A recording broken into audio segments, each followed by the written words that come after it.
오늘 우리에게 주신 하나님의 말씀은 로마서 7장 7절에서부터 8장 2절까지의 말씀, 신약성경 248면입니다.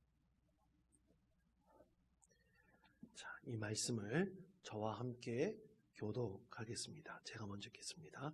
그런즉 우리가 무슨 말을 가리어 율법이 죄냐? 그럴 수 없느니라.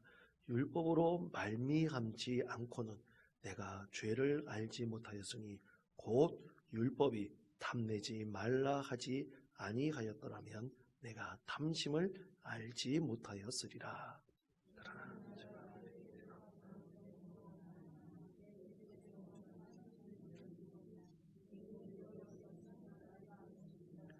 전에 율법을 깨닫지 못하였을 때에는 내가 살았더니 계명이 이름에 죄는 살아나고 나는 죽었도다.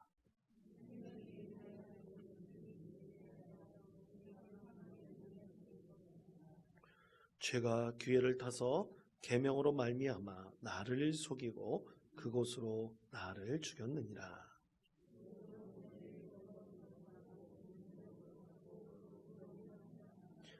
그런즉 선한 것이 내게 사망이 되었느냐? 그럴 수 없느니라. 오직 죄가 죄로 드러나기 위하여 선한 그것으로 말미암아 나를 죽게 만들었으니 이는 계명으로 말미암아 죄로 심히 죄되게 하려 함이라.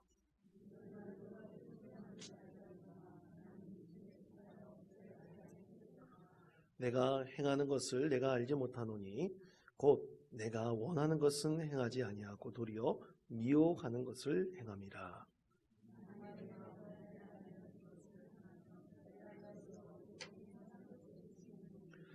이제는 그것을 행하는 자가 내가 아니요 내 속에 거하는 죄니라.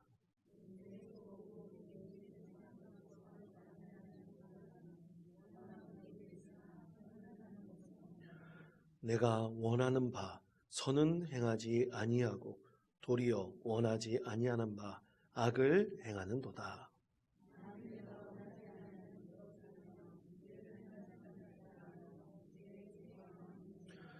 그러므로 내가 한 법을 깨달았노니 곧 선을 행하기 원하는 나에게 악이 함께 있는 것이로다. 내 지체 속에서 한 다른 법이 내 마음의 법과 싸워 내 지체 속에 있는 죄의 법으로 나를 사로잡는 것을 보는도다.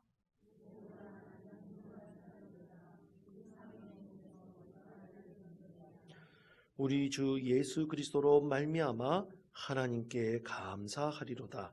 그런즉 내 자신이 마음으로는 하나님의 법을, 육신으로는 죄의 법을 섬기노라.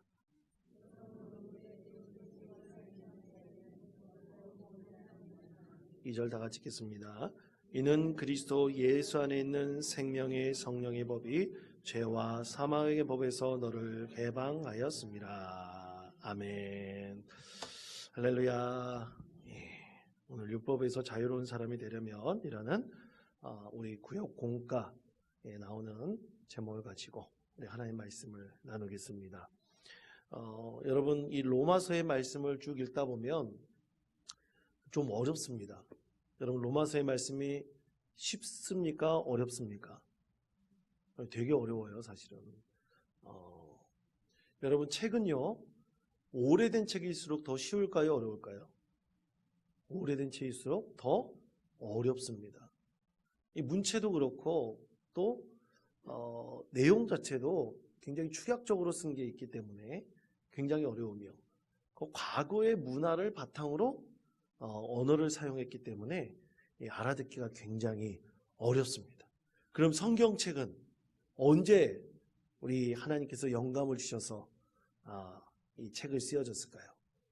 이 예수님 이후에 쓰여졌겠죠. 신약성경 그렇게 쓰여졌는데 기원 후 한 4세기 전, 4세기쯤에 니케아 공의회에서 모여서 그때 이제 성경이 정경으로 확정이 됐어요.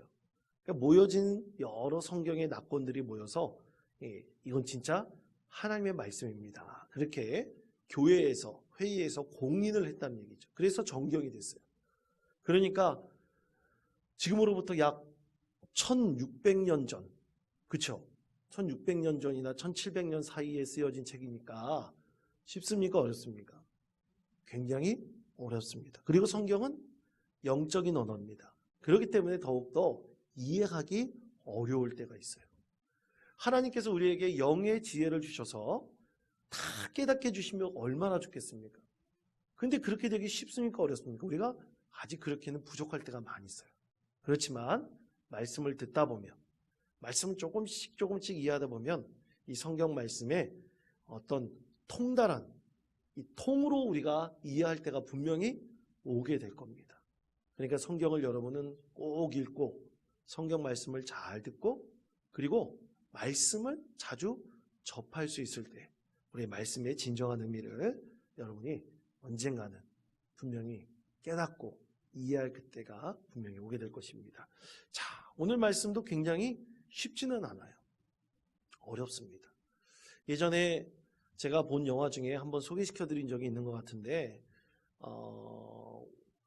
스코틀랜드 1100년대인가 1200년대 그러니까 지금으로부터 약 1000년 전쯤 그때 이 스코틀랜드의 독립을 위해서 싸웠던 아주 유명한 전쟁 영웅이 있습니다.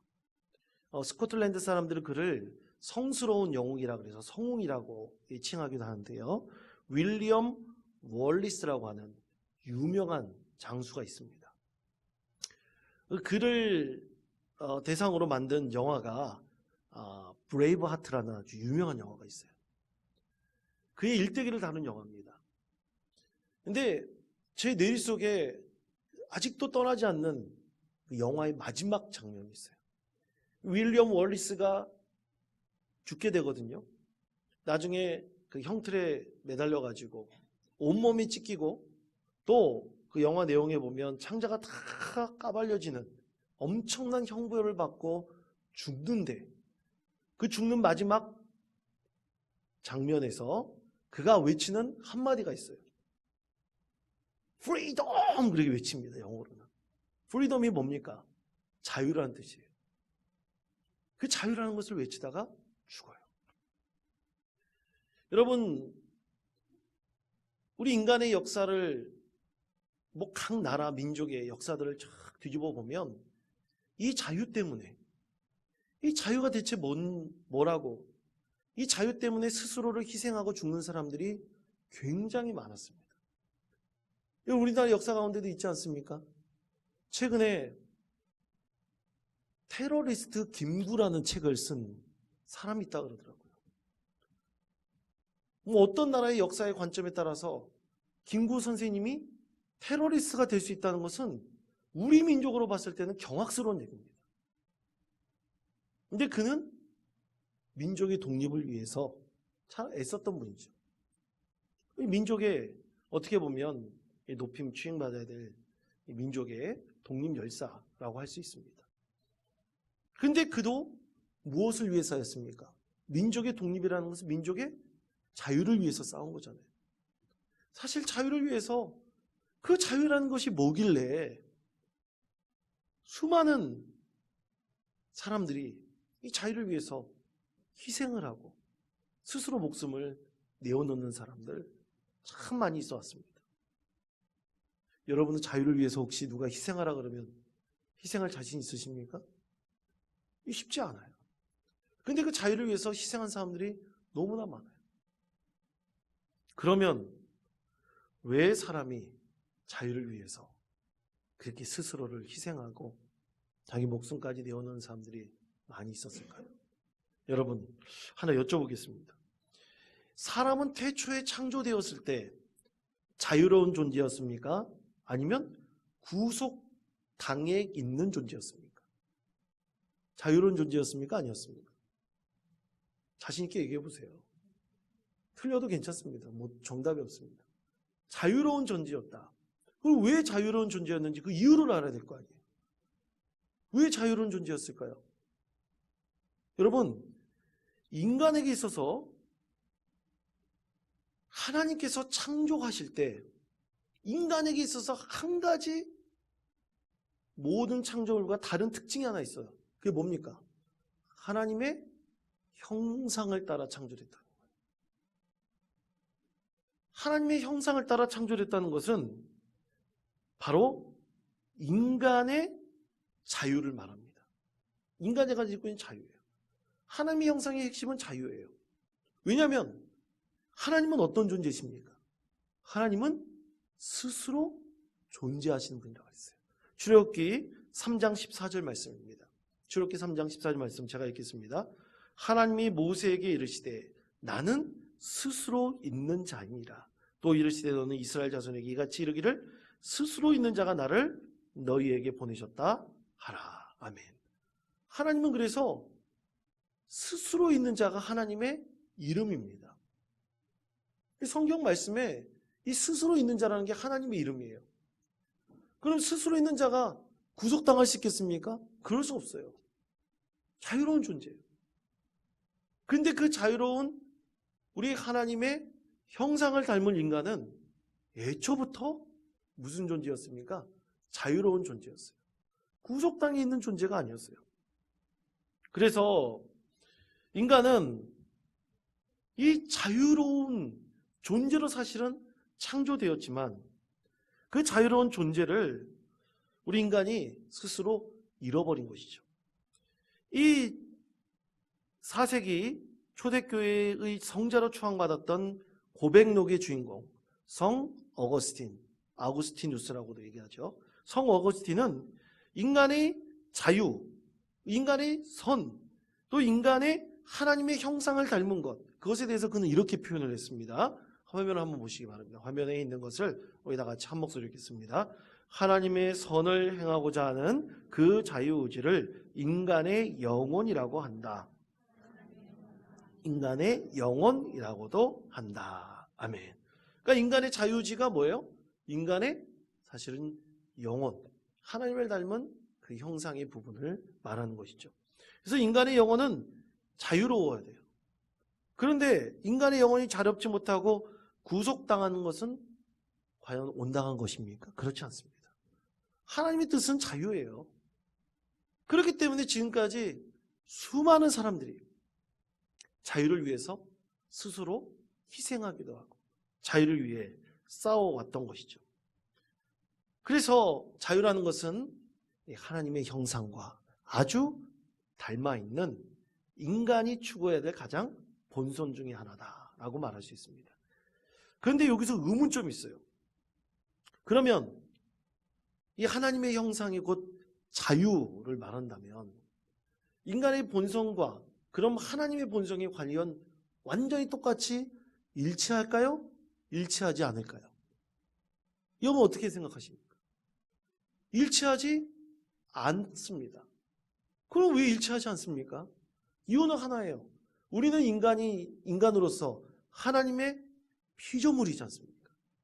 그런데 하나님의 형상을 담고 창조된 인간이지만 피조물이기에 절대로 하나님의 전 존재와 똑같지는 않아요. 그래서 그것을 뭐라고 말을 하냐면 좁은 의미에서의 하나님의 형상이다. 그렇게 말을 합니다. 그래서 신학자들은 이것을 되게 어려운 말로 붙였어요. 어려운 말 하나 가르쳐 드리겠습니다. 이것을 가리켜 원의라고 합니다. 따라해 주시기 바랍니다. 원의. 원자는 무슨 원자냐? 근본 할 때 근원 원자예요. 의는 오를 이자입니다.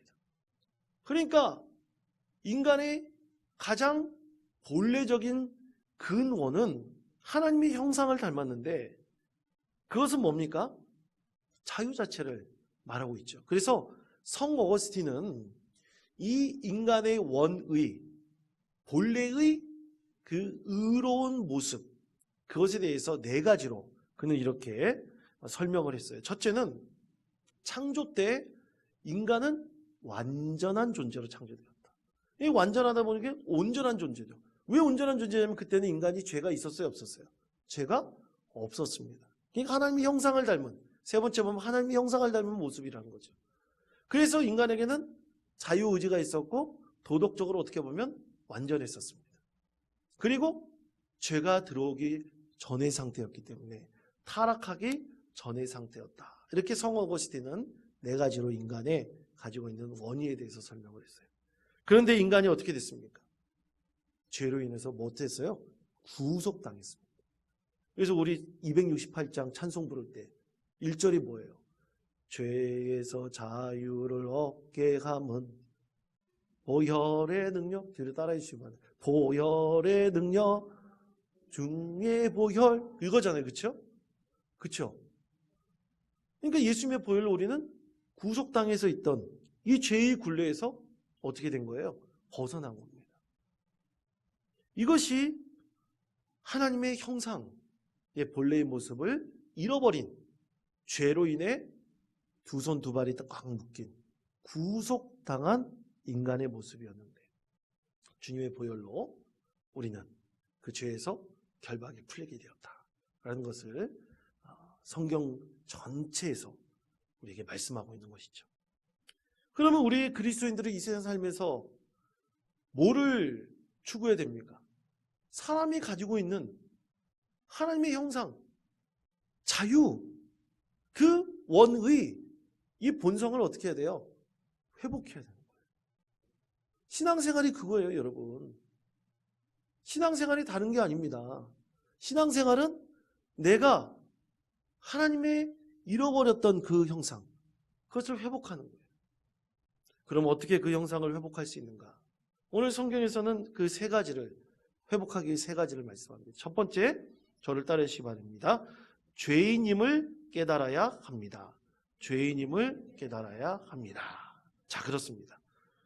교회에서 그래서 죄를 강조하는 거예요. 자, 로마서 7장 12절 13절 말씀 다 같이 한 목소리를 읽겠습니다. 이로 보건대 율법은 거룩하고 의로 선하도다. 그런즉 이게 사망이 되었느냐? 그럴 수 없느니라. 오직 죄가 죄로 드러나기 위하여 선한 그것으로 말미암아 나를 죽게 만들었으니 이는 계명으로 말미암아 죄로 심히 죄되게 하려 함이라. 아멘. 자, 조금 전에 좁은 의미로서의 원인은 하나님의 형상이라고 말씀드렸잖아요. 그러니까 인간이 하나님의 형상을 죄로 인해서 잃어버린 거예요. 잃어버린 겁니다. 그런데 그것을 어떻게 하는 거예요? 회복시키는 것이 우리 그리스도인들이 이 세상에 살면서 신앙생활하는 아주 중요한 이유가 되는 것이죠. 그런데 여러분 아주 상식적인 우리 성경 말씀에 우리가 세례 교육 받을 때 다 받는 거지만 여러분 이 죄가 어떻게 해서 들어온 겁니까? 인간의 불순종 때문에 들어온 거잖아요. 그렇죠? 그런데 여러분 우리가 예초에 하나님께 순종했던 이 피조물로 창조가 되었는데 하나님의 순종했다는 것은 무슨 뜻이에요? 하나님 뜻에 완전히 합당한 존재가 되었다는 거예요. 그래서 하나님께서는 사람이 그때 아담과 하와가 하는 것을 모든 것을 보고 하나님께서 어떻게 하셨어요? 흡족해 하셨습니다. 보시기에 좋았다라 그랬어요. 아담에게 모든 세상의 창조물들을 다 보내서 이름 짓게 하는 것을 보시고 하나님께서는 너무나 좋아하셨어요. 왜 좋아하셨습니까? 하나님 뜻에 흡족했기 때문입니다. 흡족한다는 것은 바로 순종한다는 뜻이죠. 그런데 사탄의 유혹으로 인간이 첫 번째 불순종하기 시작한 게 뭡니까? 선악과를 따먹은 거죠. 그 불순종이 이제 들어왔어요. 그때부터 인간이 하나님께 불순종하는 죄에 구속받기 시작했다는 뜻이죠. 성경에서는 그것을 순종과 불순종으로 완전히 가르고 있습니다. 불순종하면서 구속당하면서 인간은 하나님의 형상을 잃어버렸고 그리고 죄 가운데 빠지게 됐으며 인간의 자유도 다 어떻게 됐어요? 구속받기 시작된 거다는 거예요. 자, 그런데 여러분 이렇게 죄가 들어오고 불순종하며 구속받으며 죄가 없이 이 자유 없이 살게 된 인간의 모습에 대해서 깨닫게 해준 것이 있었습니다. 그것이 뭔가? 그것이 바로 율법이에요. 율법이 바로 죄가 무엇인지를 깨닫게 해주는 기능이 있었습니다. 그런데 인간이 어떤 존재냐면 죄로 구속받고 죄 가운데 빠져 있으며 죄로 인해서 살아가는 존재가 되어버렸기 때문에 율법이 죄에 대해서 깨닫게 해주지만 깨달은 대로 인간이 행동했는가? 그렇지 않다는 거예요. 그럼 어떻게 죄를 깨닫게 해주신 율법대로 살지 못하게 되는가? 예를 들어서 성도 여러분, 10계명의 제5계명이 뭡니까? 부모를 순종하라. 부모에게 순종하라는 거잖아요. 그런데 순종하라는 참된 뜻이 뭡니까? 내 마음과 정성을 다해서 내 육신의 부모에게 순종하는 뜻이잖아요. 그런데 인간이 죄가 들어오고 하나님 뜻에 불순종하기 시작하면서 자기 욕심을 채우려고 어떻게 했어요? 율법에 있는 조항을 교묘하게 이용해서 참된 말씀의 뜻을 어긋나게 하고 교묘하게 이용해서 율법에는 어긋나지 않게, 사람들 보기에는 어긋나지 않아 보이게 인간이 자기 죄를 감추고 어떻게 했습니까? 불순종했던 것이죠. 그게 대표적인 예수님께서 들었던 예가 뭡니까? 고르반이라고 하는 율법의 하나의 조항을 말씀하셨던 거예요. 더 설명이 길어지니까 고르반에 대해서는 얘기하지 않겠습니다. 여하튼 인간이 이렇게 율법을 통해서 참된 죄의 본질을 깨닫고 인간이 참으로 하나님 뜻에 순종해야 되지만 순종하지 않는 모습들을 갖게 되었다는 것이죠. 그래서 죄를 깨닫게 하는 게 두 가지가 있어요. 첫 번째는 율법이고 두 번째는 바로 인간에게 주신 하나님의 선한 양심의 법입니다. 이 두 가지로 우리는 자기 죄를 깊이 깨닫게 되죠. 그럴 때 죄를 깨닫게 되면 어떻게 됩니까? 우리는 하나님께 회개하면서 나아갈 수가 있는 거예요. 그래서 여러분 모든 예배를 드릴 때 가장 먼저 우리가 고백해야 되는 게 뭡니까? 죄에 대한 고백이에요. 오늘 수요예배 드릴 때 여러분 아마 눈치채시고 그럴지 모르겠어요. 항상 저는 예배로 나아갈 때 우리 기도하지 않습니까? 기도할 때 가장 먼저 우리의 죄를 하나님께 고백하자고 기도 요청을 합니다. 예배는 죄에 대한 고백에서부터 시작되는 거예요. 그걸 깨닫는 거예요. 그리고 말씀의 법에 비춰봐서 내가 잘못된 것을 깨닫고 회개하는 거예요. 근데 누가 죄를 반복해서 짓지 않겠습니까? 반복해서 짓겠죠. 그런데도 불구하고 진정한 예배를 드리기 위해서는 우리의 입술로, 우리의 마음의 언어로 하나님께 우리 죄를 고백해야 됩니다. 그것을 통해서 우리는 진정으로 하나님께 예배할 수가 있는 것이죠. 그래서 가장 첫 번째는 뭐냐? 우리가 하나님의 형상을 회복하기 위해서 가장 첫 번째는 죄를 깨달아야 됩니다. 두 번째는 뭐냐? 내 노력으로 원의를 회복하는 것은 불가능하다는 것을 분명히 아는 것입니다. 자, 저를 따라해 주시기 바랍니다. 내 노력으로는 원의를 회복하는 것은 불가능합니다. 이것을 아는 거예요. 자, 로마서 7장 19절에서부터 20절까지의 말씀, 19절에서부터 20절까지의 말씀을 다 같이 한 목소리로 읽겠습니다. 내가 원하는 바 선은 행하지 아니하고 악을 행하는도다. 만일 내가 원하지 아니하는 그것을 하면 이를 행하는 자는 내가 아니요 내 속에 거하는 죄니라. 아멘. 자, 이 말씀은 바울 사도의 탄식의 말씀입니다. 바울 사도도 마음속에는 내가 그러면 안 되는데, 그렇게 미워하면 안 되는데, 분노하면 안 되는데, 그런 마음이 들었는데도 불구하고 자기 입술과 자기의 행동은 마음에 원하는 대로 행했습니까? 안 했겠습니까? 행하지 못했다는 얘기예요. 바울도 이것에 대해서 늘 갈등했습니다. 내가 왜 이러지? 왜 이러지? 그런 마음을 들면서 그가 오늘 로마서의 말씀을 통해서도 하나님의 온전하신 뜻을 따르고 싶은데 따르지 못했던 자기의 모습을 보고 하나님 앞에 회개하였던 것이죠. 그러면서 그가 깨달았던 것이 있어요.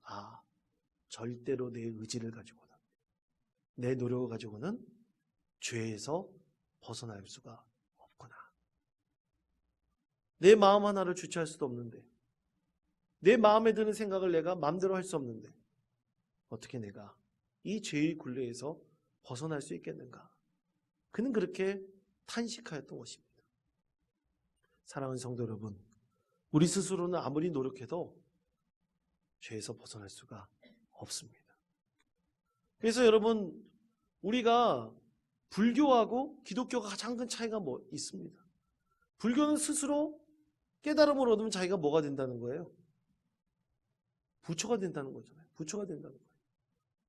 그런데 우리는 아무리 우리가 깨달아도 하나님같이 깨달음의 존재가 될 수 있는 것은 결코 아니에요. 피조물로서 한계가 있습니다. 그렇지만 우리는 누구를 통해서 하나님께로 나아갈 수 있어요? 예수 그리스도의 그 구원의 은혜로 우리는 하나님 앞에 나아갈 수 있다는 것이죠. 그래서 예수님을 나의 주님으로 영접하고 예수님께 기도하게 될 때 나타나는 세 번째 하나님의 형상을 회복하는 세 번째 길이 있어요. 그것이 뭡니까? 성령의 법을 따르는 것입니다. 마지막 세 번째 절 따르시기 바랍니다. 성령의 법을 따라야 합니다. 성령의 법을 따라야 합니다. 아멘. 여러분, 제가 예전에도 한번 말씀드린 적이 있습니다. 물론 잊어버리실 수도 있어요. 계속 반복하면 됩니다. 여러분 반드시 기억하십시오. 예수님에 대한 고백이 없는 자가 기도하는 것을 하나님께서 응답하시겠습니까? 응답하실까요? 응답하시지 않습니다. 예수님에 대해서 자기가 죄인으로 고백하지 않는 사람, 예수님을 영접하지 않는 사람이 아무리 기도한다고 그게 선한 길로 갈 수 있을까요? 없습니다. 나는 현대 그리스도인들의 가장 큰 문제가 바로 여기라고 봅니다. 예수님에 대한 믿음의 고백이 없어요. 근데 교회 사역을 한대요. 과연 그를 통해서 하나님께서 역사하실 수 있겠습니까? 말도 안 되는 거죠. 말이 안 되는 것입니다. 오늘 이 말씀 마지막 세 번째도 그거예요. 하나님의 형상을 회복해야 될 때 율법은 깨닫게 해줘요. 자기 노력으로는 절대로 하나님께로 나갈 수 없어요. 그럼 우리는 예수님을 나의 주님으로 영접하고 내 안에 무엇이 일어나야 됩니까? 성령의 법이 내 안에서 일어나야 되는 거예요. 불일듯이 일어나야 되는 것입니다. 자, 그것에 대해서 로마서 8장 1절에서부터 2절에 이렇게 말씀하고 있죠. 로마서 8장 1절 2절의 말씀 다 같이 한 목소리로 읽겠습니다. 그러므로 이제 그리스도 예수 안에 있는 자에게는 이는 그리스도 예수 안에 있는 생명의 성령의 법이 죄와 사망의 법에서 너를 해방하였습니다. 아멘. 그럼 성령의 법이 뭡니까? 성령의 법은 예수님을 믿고 예수님을 통해서 기도할 때 성령님께서 내 안에서 은혜로 임하는 거를 말하는 겁니다. 근데 그 은혜가 계속 지속되나요? 아니에요. 그 은혜는 예배를 통해서 얻게 되고 기도함을 통해서 얻게 되고 말씀을 통해서 얻게 되는 거예요. 그래서 이제 조금 있으면 종교개혁주의를 돌아오는데 존 칼빈 같은 경우는 하나님의 은혜를 얻는 수단에 대해 딱 두 가지를 얘기했습니다. 말씀과 성례전이라고 했어요. 그럼 말씀은 어디서 임하는 겁니까? 예배를 통해서 임하는 거예요. 성례전은 뭡니까? 세례와 성만찬을 통해서 임하는 거예요. 그런데 예배하지도 않고 기도하지도 않고 찬양하지도 않고 말씀을 읽지도 않는 자에게 어떻게 성령님의 법이 내 가운데 임하여서 죄로 가려는 나의 마음을 돌이킬 수 있겠습니까? 불가능한 거죠. 그러니까 맨날 자기 고집대로 사는 것이고 죄 가운데 살아도 모르는 것이고 이것이 과연 주님의 말씀인지 뭔지도 깨닫지 못하고 그저 그런 대로 그렇게 그리스도인이라는 허울만 뒤집어 쓰고 살아가는 거죠. 그렇기 때문에 오늘 바울사도는 그 바울사도를 통해서 하나님께서 로마서 8장 1절 2절 말씀에서 분명하게 말씀하시는 것입니다. 그러므로 이제 그리스도 예수 안에 있는 자에게는 결코 정죄함이 없나니. 왜 정죄함이 없습니까? 자기가 예수 믿는다고 고백한다고 정죄함이 없나요? 아니에요. 오늘도 내일도 그 다음날도 예수님께서 나의 주님으로 고백함을 통해서 예수님께로 나아갈 때 성령님의 은혜를 경험하면서 정죄함을 받지 않게 되는 것입니다. 그리고 2절 말씀처럼 예수 그리스도 안에 있는 생명의 성령의 법이 우리를 뭐에서 해방시켰다고요? 죄와 사망의 법에서 해방시켰다. 자유롭게 했다는 거예요. 이게 예수님이 말씀하신 성경 말씀을 통해서 주신 하나님의 형상을 회복하는 길입니다. 그것을 끊임없이 사모하고 끊임없이 원하고 끊임없이 바라며 주님 앞에 기도하며 나아가는 자에게 하나님께서는 자유함을 주시는 거예요. 그 자유는 뭡니까? 죄를 달려가지 않는 거예요. 그렇게 되면 내 마음에 드는 여러 가지 죄된 생각이 있으면 그 즉시 어떻게 됩니까? 회개하게 되는 거예요. 멀어지게 되는 것입니다. 여러분, 제가 설교 때마다 우리가 꼭 경계해야 될 8가지 큰 죄가 있다고 말씀드린 적이 있었습니다. 그것만 한번 복습해보고 설교를 마치도록 하겠습니다. 첫째는 뭐냐면 교만이에요. 따라하시기 바랍니다. 교만. 둘째 시기. 셋째 분노. 넷째 나태. 다섯째 탐욕. 여섯째 탐식. 일곱 번째 정욕. 마지막 8번째 붙이면 허영심. 그렇습니다. 근데 여기서 여러분 혹시 이게 왜 죄인가 생각 드신 게 있어요? 전 잘 이해가 안 가는 게 있어요. 예? 탐식이 왜 죄인가? 이거 많이 먹는 게 죄입니까? 그러면 왜 하나님께서는 40년 동안 이스라엘 백성들에게 매일같이 일용할 양식을 주시고 만나 매출하기를 주시며 그들이 먹을 것을 그 다음날까지 남겨두지 말라고 하시면서 다음날까지 남겨둔 모든 만나는 다 썩어 못 먹게 만드셨을 거예요.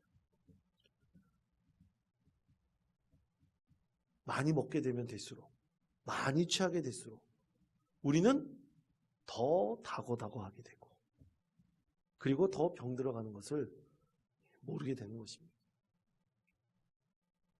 그래서 이 탐식에 대한 죄. 그래서 예수님께서 가장 먼저 사탄에게 유혹받은 것이 돌로 떡을 만들라는 그 유혹 아닙니까? 그때 예수님께서 말씀하신 것이 있었죠. 신명기 8장 3절의 말씀. 사람은 떡으로 사는 것이 아니라 하나님이 주시는 말씀으로 살 것이다. 아멘. 바로 이것입니다. 탐식이 가장 큰 죄 중에 하나인 거예요. 여러분 그렇다고 오늘부터 다이어트는 하지 마십시오.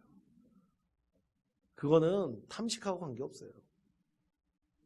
우리가 진정으로 먹는 것 때문에 갖는 이 욕심 그리고 만족감, 채울 수 없는 만족감 이런 것들을 절제하라는 얘기입니다. 그러므로 사랑하는 성도 여러분, 오늘 우리가 하나님의 형상을 회복하기 위해서 우리는 과연 무엇을 해야 될까요? 가장 먼저 죄가 무엇인지 깨달아야 되고 그리고 절대로 자기가 노력해서는 이 인간의 죄의 구속에서 벗어날 수 없다는 것을 분명히 깨닫고 반드시 성령님의 법이 내 안에서 일어나야 되는 것입니다. 이것을 늘 생각하시며 믿음 가운데 거하시기를 간절히 축복합니다. 인간은 자유로운 존재였어요. 내가 세상 나가가지고 세상법 잘 지켜서 자유로운 존재라 그런 게 아니에요. 하나님의 형상을 회복하는 것이 진정한 자유로운 존재입니다. 이런 진정한 자유로운 존재로 하나님 은혜 가운데 하나님 말씀 가운데 살아가시고 늘 기도함으로 샘을 얻으시는 복된 성도 되시기를 간절히 축원드립니다.